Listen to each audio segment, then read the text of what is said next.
Thank you for tuning in to the Life of KG podcast. We are all about helping you guys in the beauty industry. Whether you're starting out in this industry or been in the business for years, we want to motivate you, educate you, and support you to grow. Enjoy the show.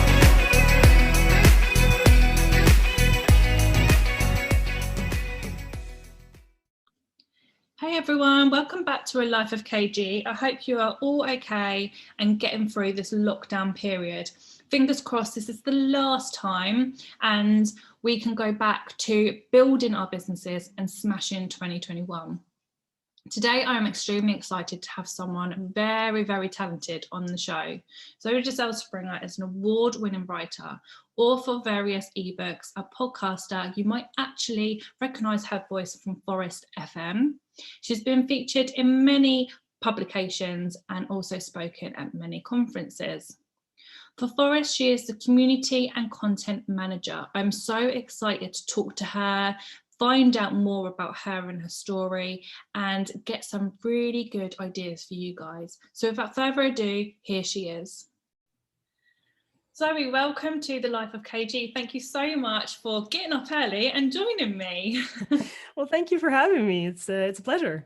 First one of the year. Really fun and different hearing your voice because I'm so used to hearing you on Phorest FM.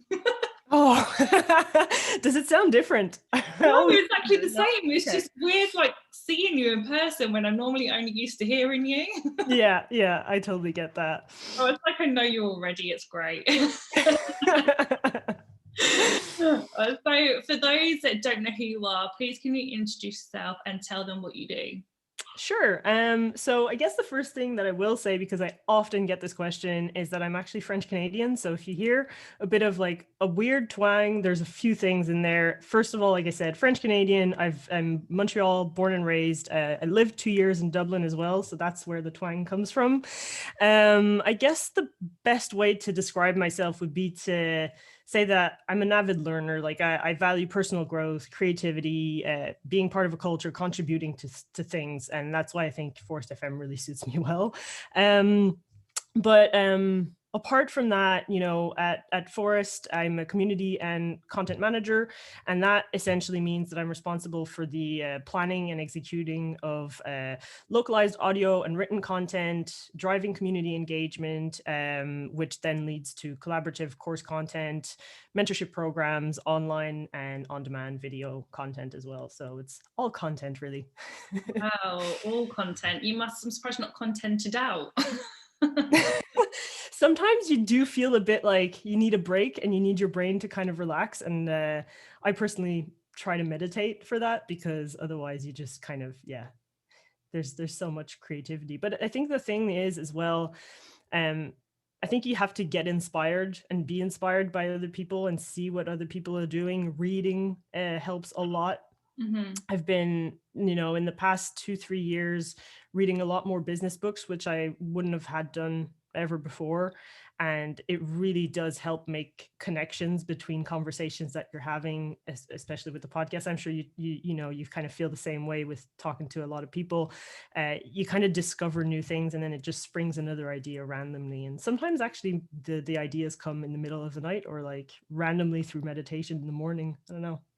Definitely, I agree. I mean, I have a membership group for salon owners, and so I'm creating content all the time. And for my one-to-one salon owners that I look after, so I always need content, or when I'm writing for magazines or whatnot. And sometimes when I'm just not feeling inspired, I just get myself into a good book and it just comes to your mind. Mm-hmm. And I've also found as well, obviously we just had a conversation before we went live about lockdown, and I think lots of people are feeling very deflated at the moment. But I think for people that are creating content, I don't know about you, but ideas are just coming to my mind because I have so much free space in there. I'm just like, I'm annoying myself with the amount of content I'm creating up in there.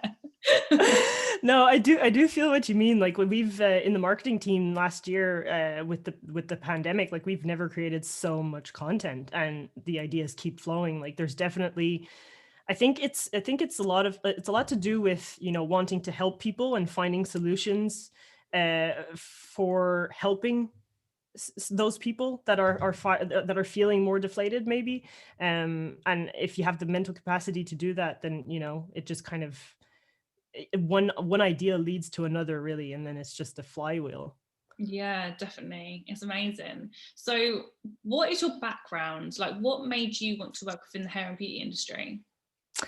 Well, working in the hair and beauty industry was actually not something I ever intended exactly to do, if I'm fully transparent. My background comes from sound recording. So I was a sound tech for 5 years. I started a career in that. I graduated from trade school in 2011. I was 20 at the time. And I started working in the advertising industry, just on the audio side of things. So I was, working on commercials, ad, radio, TV as well. We were doing a bit of documentary stuff. And 5 years into it, I was going through a lot of things on the personal side. And I gave a 6 months notice work that I was going to leave. And so on January 16th of 2016, I took a one-way plane ticket to Dublin and decided I was going to jump into the deep end without having an apartment, a job secured. I only had a visa, 2 backpacks, and I was like, I guess I'm going to figure it out. And I think that, like, in this mental space that I was in at the time, I really needed that unknown and just being like faced with myself and having to dig deep to figure things out and to figure myself out and what I wanted and stuff. Mm-hmm. So it was very transformative. And at the time when I was I finally found an apartment, like maybe, I don't know, maybe a month later or something. I stayed in hostels for a little while. Wow. I was doing job search, obviously, because, you kind of have to, eventually you run out of your own means. So I was job searching, and then I stumbled upon a job spec for Phorest. And at the time that was like a social media / blog writing role. And I thought it was a really enticing job spec, and they seemed like a really cool company. I hadn't heard about them ever before. They weren't really in North America at the time. So I applied, and the went through the interview process. I actually was only called back by 2 companies. Phorest was one of them. The other one was UPS.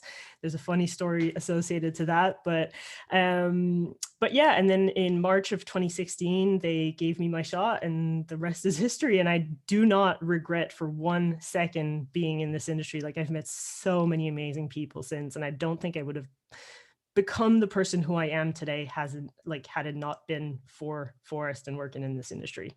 Really, it is a pretty special industry, and you've managed to do conferences, you've written tons of articles, like, you must have spoken to so many amazing people. Yeah, and like on a global level, which is really cool as well, because you get the perspective from like the different industry perspective from different parts of the world, which is, super interesting when you're creating content as well, because that's where that localizing part comes into play for myself, for my role. But the reality of there's certain things that are so different from just UK and Ireland to the US or to Australia, and all those nuances are really, really interesting to hear about when you talk to people from different parts of the globe. Yeah, I bet. And obviously on the Phorest FM podcast, which I absolutely love, by the way. Oh, thank you. Hundreds of episodes, isn't there? Yeah, we finished the year on 192 officially. Yeah, wow, like that is a crazy amount. You've managed to speak to so many amazing people in the industry. Who has been your favorite so far, and why? Oh, no, I don't have kids, but I feel like this is like asking a mom who's your favorite child. I have so many, and I think for so many different reasons, but if I had to give shout outs, I would say Helen Ward from from Richard Ward Hair and Metro Spa in the UK. We talked about using KPIs and data from KPIs to assess and increase staff performance. Marcus Allen, definitely one of my favorite person. Thinking about your business in a creative way, seeing things from different perspectives. Jay Williams, we were talking about emotional intelligence, leadership, and Stephanie Fox, who's a generational expert, and who talks about staff motivation and performance a lot. So definitely those four. But then, there's also some of those interviews that we have on Phorest FM where people get really vulnerable and open up about their personal situations. And for those, I would have to shout out Don Bradley. We were talking about anxiety, boundaries. Rachel Ringwood, we were talking about mental health and burnout. Tom Chapman as well, who was talking about men's suicide and mental fitness. So definitely, honestly, life-changing conversations. I think all around, like, because you have so many nuggets that just teach you about life as well. That, yeah, it does change you as a person the more you do it. Yeah, definitely. I mean, we've had quite a lot of them conversations, especially when they get vulnerable, and it's just it's just so heartfelt and real life, and it is just amazing. But anyone who hasn't checked out Phorest FM, then go and check out them episodes, because I'm sure you're going to learn a lot. Oh, thank you. I love your podcast as well. I was listening to it just before the Christmas break. It was a nice refresh, and instead of listening to my episodes, because I have to do a lot of the listening back and proofing and stuff, it was just like, this is refreshing not to hear my own voice in like different conversations. This is great. Oh, thank you. So obviously you've worked in the industry for years, and you've spoken to a ton of salon owners, I'm sure. What would you have found that their biggest challenges that they come across as salon owners? I think in the last 5 years that I've been in the industry, staff.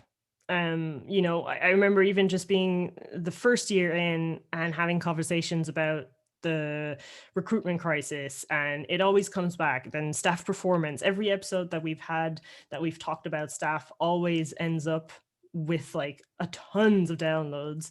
And I think that especially this year, it is definitely more of a challenge, even more than it was before, probably, because I think that with the pandemic, the consumer behavior has changed, obviously, and we all know that. But I think that employee wants and needs have also changed through this. I'm sure that if you think of yourself, or like if I look back at like what I prioritized last year, and what I'm prioritizing this year has changed dramatically compared to other years. And I think that's, something that's widely spread across, the industry workforces in general. But I think there's also always been kind of a lack of understanding of, staff's intrinsic motivation. We might always think, staff is going to be motivated by money or this, or like a better work situation. But sometimes it's actually just, time. We kind of, and I think that this year with the pandemic, last year, we're still in it, unfortunately. I think that we've kind of realized what's really, really important for us, and time has come up a lot, and spending, time with loved ones, family, friends, when we can, of course, minding the lockdowns. But I think there's also like different things in terms of like management versus leadership. I think there's a lot of maybe managers, maybe sometimes not enough leaders in some, or there's like leadership skills that are lacking. We see it with just interest for management and leadership courses, or leadership based episodes that we host. And yeah, I think there's just like a lot of different things that come into play, but staff is kind of always the kind of the biggest challenge that comes about, I think. Yeah, I agree. I mean, with the salons that I work with, staff is always the number one thing, whether that's how to build a team, or having issues with team, or their motivation, or just a vary of all them type of things. And I do think, echoing what you've said regarding lockdown, people are now wanting more time. They've had all of this time for the last year, that then, actually, I quite enjoy having this free time and not running at a million miles an hour all of the time. And Yeah. I think it's going to be a very different way of working when life does go back to normal, and trying to figure that out with our teams to still make them happy and still want them to kind of be in the salon and everyone kind of having a balance. 100%. And I think it comes down to the one single word actually that I haven't said is flexibility. People are looking for more flexibility. Yeah.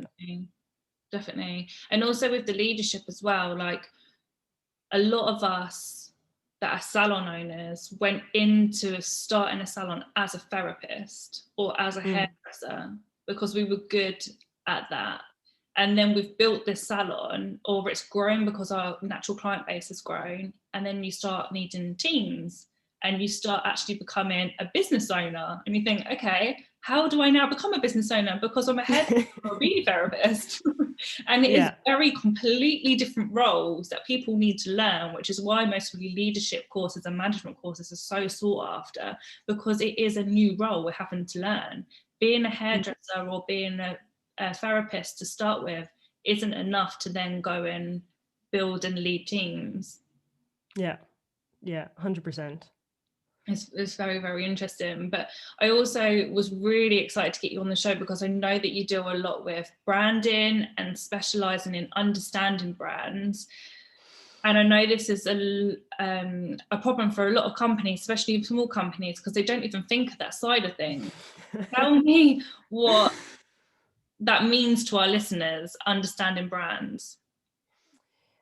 Yeah, so I think there's a lot of things in there, but if I try to simplify it, for me, in the context of creating content and all of that, and not necessarily like visual content, more audio, written, video, I think that means for me that I need to understand the company's story. I need to understand the founder's story, know about it, understand the brand mission, the core values, tone of voice, and if it's not defined, start defining it, what the business stand for, but also what it doesn't stand for, I think is really important. And then understand the stickiness of the brand, like what makes people come back to it, and what's that perception like.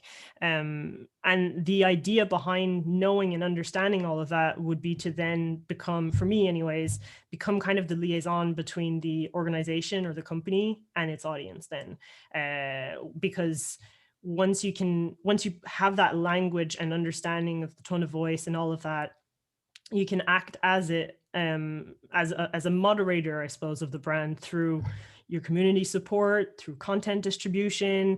You can help others in the company have the same language. You can help, with building digital engagement, building brand presence, trust, online, in person. It becomes a part of you. It kind of becomes, it's exactly that. It's another language, essentially. And you have that brand's language then in you. And I think that kind of, once you really understand it, it's super easy to just weave it into everything else that you do. But that's I suppose the base, the foundation of it. Yeah, and I'm sure a lot of people are thinking right now, okay, well, how do we even start that? Like, where do these businesses, and especially small businesses, start implementing that? How do they get that out there? I think the first thing you have to ask yourself is, as a company, as a business, is who are you? What do you do? Why does it matter? And you have to dig deep. Like the first kind of answers that come to mind might seem super obvious, but like if you take the time to dig deeper, you might discover something else. And really, as much as like we'll go on to, personal journeys of understanding ourselves, we kind of have to do the same with our businesses. And I think that's the very, very first step. If you as the owner can't portray that, if like, can you write down your story? Can you write down the business's story? Can you feed that into your staff? Do they understand that story? Can they speak the same language and, spread your values and communicate your values and in everything that they do, either social media or talking to people, talking to clients? And I think it starts with a deeper understanding of, well, first of all, what your business, like who is your business, why does it matter, and what do you do? and then also yourself as the owner or the founder. Definitely. And would you recommend that they start like popping this on Instagram, maybe getting it out there on social media where they are, and then that can then lead into the other aspects of business? Yeah, 100%. I think there's probably a good bit that has to just happen yourself in front of a computer or a sheet of paper and stuff like that. But once you kind of have that nailed down, 100%, social media is a great place to build trust and build relationships. It's kind of like a digital handshake for people that haven't been to your business already. And then for the people who are your clients already, then it's, keeping in touch with them. And I think that's also a really important aspect, especially this year with the pandemic, like staying in touch with people and letting people know that you're there to help them is, I think, key to I suppose to be front of mind in your clients' heads, essentially. But yeah, social media is a great place to do that. You can have you can have all those bits of messaging also in emails, in communications that you send out. I think it can weave into everything that you do, even content. If you're writing a blog post or an article, can you integrate a bit of your values in there, and do you have like one piece of messaging? Like, for instance, we would always say that we are there to help salon owners get their clients back in more often, spending more, and generating referrals. So that trickles into everything else that we do, all of our messaging as well. We're always trying, when we're talking about marketing features, say with Phorest, then we're trying to make people understand that this is going to help them get their clients back in more often, spending more, generating referrals. And then, there's different products for every different stage of that. But I think, I think it's just like, once you have the global understanding, then it's how do you sprinkle that messaging in everything that you do. And I think if you're trying to get the message out there for the first time, then yes, social media is definitely a great place to start, and your email comms as well, especially to your clients directly, because that's data that you own, and you're going to reach your clients by messaging them through email. Yeah, definitely. And I guess people that are stuck on this, I always say that every person has a story, don't they? Like, your business has come from somewhere, even if it means you have to dig that bit deeper to get that out and that vision out, and that will help you then find your why, to then find out what your branding and everything should be. So because people buy people at the end of the day, that's what it is. Definitely. Like, you always want to know who's behind the brand. People don't always want to be just talking about lashes or talking about nails or hair or whatever that is. They want to know who they're buying from. They want to know who they're supporting and spending their money on. So it's very, very important. Definitely. What tips would you give to salon owners? I just keep talking about you to salon owners, but I know it's only because you've interviewed like a billion. What tips would you give to salon owners to further them and to stay on top of their game? So I think that if 2020 has taught us anything at all, is that we have to be prepared to adapt to any kind of situation, face the unknown, but also try and turn any kind of adversity into opportunities, and try and see the positive in that, try to turn disadvantages into advantages. And another thing that's really popped up with the whole pandemic is that as business owners, salon owners are going to have to embrace digital solutions, in especially this year. We were just talking about it earlier. We're still in lockdown here in Montreal, but also where you are. So, we're not done just yet with those things, and moving parts of your business online can then help you generate revenue, even though you might be closed or have to, shut your doors for maybe a week or so, if there's, a COVID eclosion or something. But, things like online stores, while you have some time, maybe, try slowly building at it, build an online store. There was a stat, I think Killian said in a podcast that we had just at the end of the year, that on Black Friday, it was the first time that people bought from local businesses more than they bought from Amazon, which is unheard of. And I think it's such a great opportunity to jump onto. So online store, online gift vouchers, we've seen that happen and work wonderfully for our clients during the first lockdown back in spring last year. It's consumer friendly, it's accessible all the time, can be promoted easily. Embracing the idea of virtual consultations, we've also seen that work quite a bit, and there's more and more coming. So I think that's something that we're going to have to consider. I don't know if it's going to last, maybe if it's going to last the test of time. I don't know if people are always going to do virtual consultations, but this year at least, you have to try it at least once. Getting up and running with email and SMS marketing, if you haven't already, I think that's something that you really, really need to look into. And then I think it just comes back to that whole leadership piece and taking care of staff. So showing up for your staff, like they do for you. Understanding your financials is another huge part of the game for 2021. And then just generally speaking, just keep showing up day after day. And, there's loads of people out there to help and support. You're one of them with the podcast, Phorest, we're here to help as well.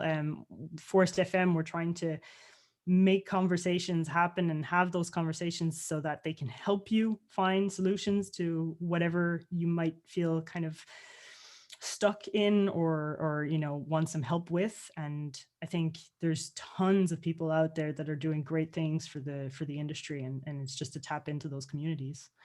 Yeah, definitely. And I love all that. And regarding the online shops, I think that not all salons, but a lot of salons are quite don't sell as much as maybe they could, especially in the beauty world. The hairdressing world may be a bit better than beauty, but I think it's about leveraging what we have already and bringing more product in that we can sell online. And I think that from the pandemic, and I hope that it will stay, as people will keep supporting local and will keep buying from us, because clients are wanting to do anything to help us right now, whether that is buy a product and they don't normally, whether that is leaving a review on Google, whatever that will be, the clients do want to support right now. So I think that's something that we should all be lapping up. But I think and I hope that is going to be here to stay as well once this pandemic has passed. I think it will, definitely, but I think that for it to last like a really, really long time, I think it's going to require both sides to kind of work together and keep that spirit. Because a bit like, and I say this just because like when you think about, opening a business and you're trying to get your first, say, 100 customers, like they're not just going to walk in and come in and buy. You're going to have to do marketing, you have to, get yourself out there. And I think it's the same when you look at buying local. You have to stay active within your community. You have to provide value for people. You have to keep that conversation going. You can't just like disappear and not provide any value or help, or through virtual consultations you could be recommending products to your expertise and to the I don't know, maybe a skin problem, or I know I'm definitely due for my roots now, but we're in lockdown, so even just like some kind of hair treatment or whatever. But like, there's so many different ways that you can do it, and I think it's just to keep that relationship going. And I think that's the most important key for it for support local to continue. But I think it will do. It definitely will. Yeah, staying in front of people's minds as much as possible. So then they're like, oh, actually, I will buy from there when I was just about to go to the supermarket and get my shampoo or whatever that might be. I think there's no point in launching an online shop or launching anything if you go, okay, well, I've launched it and now I'm not making any sales. Well, have you actually done any marketing around that? Or have you been consistent with that? So just being in the front of people's minds all the time. And I can't remember who it was, but it was someone this week, and it was about coming into different times of life, say for example the pandemic, something that bad that might happen that surrounds us, and it's like, okay, why am I here right now? Where is it that I can leverage from this? It might be not something that I'm used to, but why am I here? What can I leverage on? And ideas will come to mind. Like, there's always something that can come out of a bad situation. And it's just finding them different ways. Yeah, 100%. And if I could, recommend even just one book that I've read that I thought was brilliant in that sense, was The Obstacle is the Way by Ryan Holiday. I don't know if you've ever read it, but if you haven't, it's brilliant and so good for this time of our lives with the pandemic. Turning obstacles into advantage essentially is the message of that whole book. But yeah. I'm an absolute book geek, so I will keep downloading that after this. So Zoe, where can people find you and connect to you? Yeah, so, well, if they want to connect with me personally, on Instagram is the best place, Z_L_Spring. That's where I'm most active anyways. But if you want to discuss any kind of Phorest related matters, then you can get in touch by email at Zoé Belisle-Springer@Phorest.com. I'll send you the actual, well, you have my email, and or Phorest.UKIE on Instagram, or you can visit our website as well at Phorest.com. And if I may, we do have an event coming up on Monday, January 25th. That's called Uplift. And it's essentially that, to lift spirits up. We have tons of, speakers that are going to step on stage and talk about, different Phorest features. We're going to have a, high production value of 2021's most exciting tech, Salon Tech. We're going to be talking about resilience and different, sharing stories from owners who flipped 2020 and all that sort of stuff. So we're really excited, but we have all the information on our Instagram as well, so you can check that out there. But we'd look forward to see you if you can make it over. Oh, that's amazing. I'm definitely going to look into that. I'll send you the links, yeah. Definitely. But thank you so much for giving up your time this morning. I know I've taken your time because it's afternoon here, but it's morning there. So just thank you very, very much for coming on the show and sharing all your experience and knowledge with us. It's been a pleasure. Thank you so much.